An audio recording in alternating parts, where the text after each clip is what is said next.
As we continue to talk about Africa, we focus on the largest island in the continent of Africa. In our younger days, we were told it was Malagasy, but now we know it as Madagascar. Madagascar has had importance throughout the ages. During the days of the commencement of exploration, we know that the European pioneer exploring countries such as Portugal had an interest in Madagascar. But let us backpedal a little to ask ourselves, how was Madagascar populated before it was recognized by the European explorers? History now tells us that the population of Madagascar is composed of people from Malaysia, Indonesia, and the Philippines, and of course Africans of Bantu stock. Some even say that they came from Tanzania and what is today Mozambique. But when the exploration started, the Portuguese Dios was the first to recognize Madagascar on behalf of his country, but somehow Portugal did not settle in that island, with the consequence that the battle for its occupation was left to the British and the French.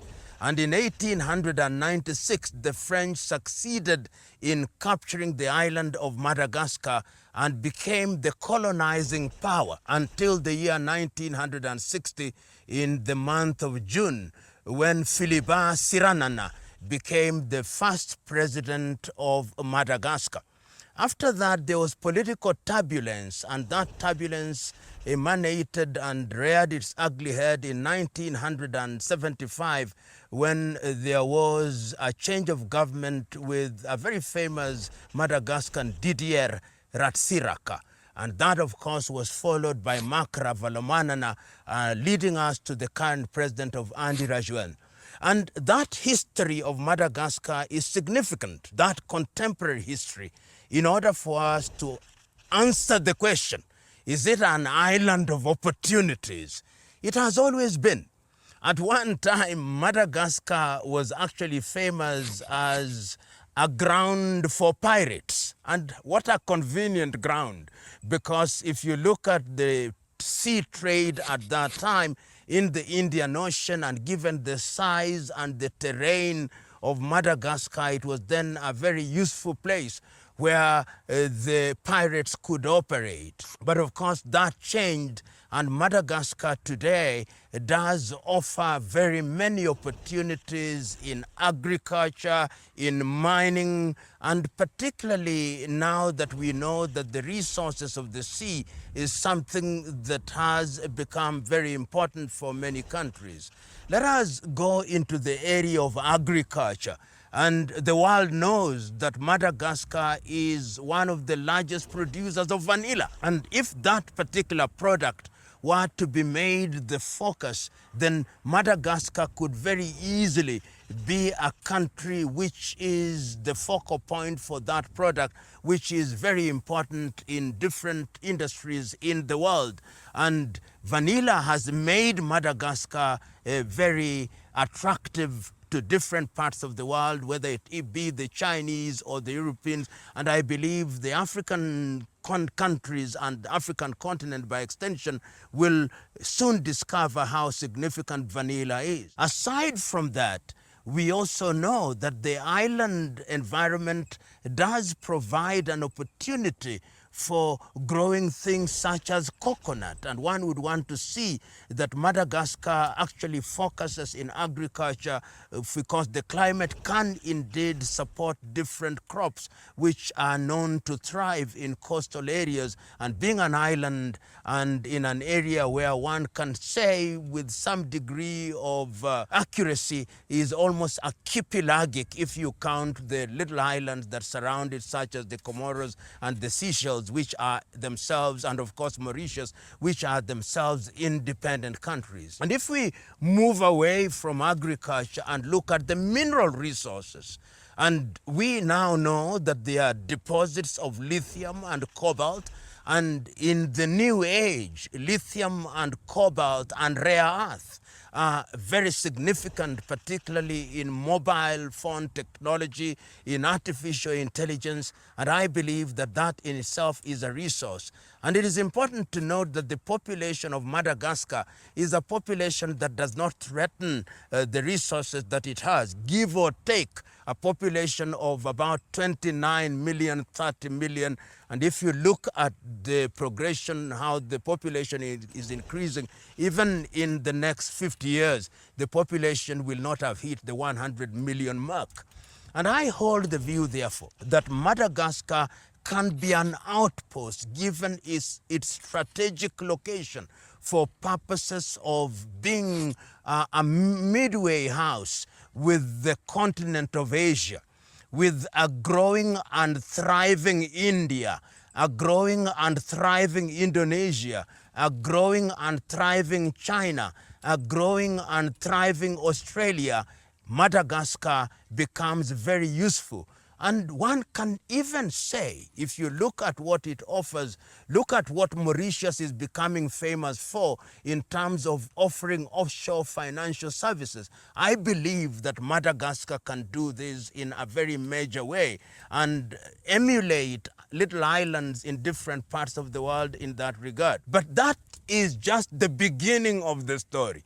The real story is the resources of the sea. Since Montego Bay and the coming into being of the Convention of the Law of the Sea and the recognition of the exclusive economic zone, one can begin to imagine how the exclusive economic zone of Madagascar, particularly as it stretches into the Indian Ocean, it may be hindered a little as it goes into the continent, into the Mozambican Channel, in terms of the area that it covers and the potential conflict between Madagascar and Mauritius and Comoros and, of course, Mozambique. But as it stretches to the Indian Ocean, if one repeats, you can see the resources abound. Fish, offshore mining, the other resources of the sea discovered and yet to be discovered. It tells you that Madagascar indeed does offer opportunities of a major kind. Of course, the weather has become a factor in the recent past, but I believe weather is something that can be harnessed and can be manipulated in a manner that is beneficial to the people of Madagascar. Another thing, of course, that one must focus on when we are talking about the opportunities of Madagascar is not necessarily the fact that it has resources or it has not, but political stability is critical in this regard, that there has been some kind of instability, but I believe that that is something that can be dealt with. And if it is dealt with, then what we are talking about is an island that can be very useful. And it is important to understand the significance of Madagascar also in the context of the promises that Africa has made to herself. If you look at island nations, and Madagascar is an island nation in this regard, they offer other opportunities, particularly in the maritime arena. How can we effectively use the ports of Madagascar to good effect? Some of them which can be the home of deep sea ports. And how can we use places such as Antananarivo as being the capital of maritime activity in that particular region? And I'm saying that if we ensure that the Red Sea remains an important place and the Suez Canal remains an important route, then Madagascar is very important in that regard as a seaport. So one of the other opportunities is maritime activities, particularly for ensuring that the continent of Africa is served and served effectively as it links with other parts of the world, particularly the Southeast Asia. Another important thing that one must focus on as we talk about Madagascar is her relationship with the continent of Africa. And when one talks about the continent of Africa, one is talking about the grand agenda, which we keep on repeating ad nauseum, Africa Agenda 2063. When we talk about Africa Agenda 2063, and we are talking about a continent that is in need of trade with ourselves, we are talking about a continent that needs to create opportunities for our young men and women. We are talking about a continent that is capable of improving her circumstances. I think Madagascar can play that critical role. And I am reminded and I'm aware that during the COVID period, it is Madagascar, together with the Louis Pasteur Institute in Dakar in Senegal, that came up with a possible cure for COVID-19. The Malagasy Institute of Applied Science came up with something that was called COVID Organic. I'm also saying that Madagascar does offer opportunity for research given the work that is going on under the aegis of the Malagasy Institute of Applied Science. And that is important. It tells you the kind of resources which can be used in pharmaceutical industries, because island nations tend to have these hubs, have these trees, have these resources which can be used in the pharmaceutical sector. So in a nutshell, I've painted a very rosy picture of Madagascar, as if Madagascar were Shangri-La or El Dorado, the land of gold, and it can very well be. But it's always important to warn ourselves that even in the face of these possibilities and in the face of these opportunities, if they are not harnessed by dint of having a proper system of harnessing them, by dint of adopting modern technology, by dint of having collaboration with other African countries and of course friends of goodwill from different parts of the world, then these opportunities and this potential will remain what it is, potential.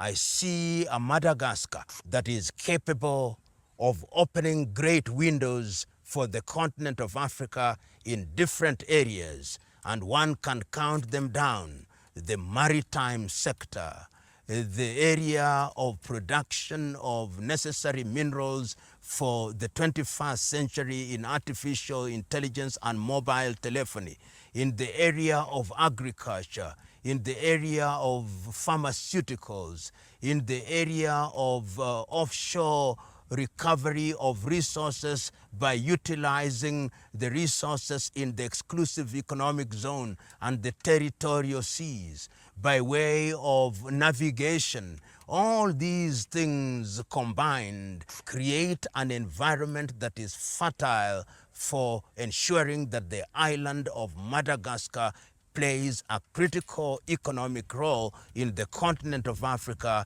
in this 21st century and beyond. One hopes that this will be done, and it will be done in a manner that will unlock this potential. Of course, regard must be had to the possible threats, particularly during this time when there is competition for resources across the world. Madagascar is capable of being the beachhead of development in the continent of Africa going forward.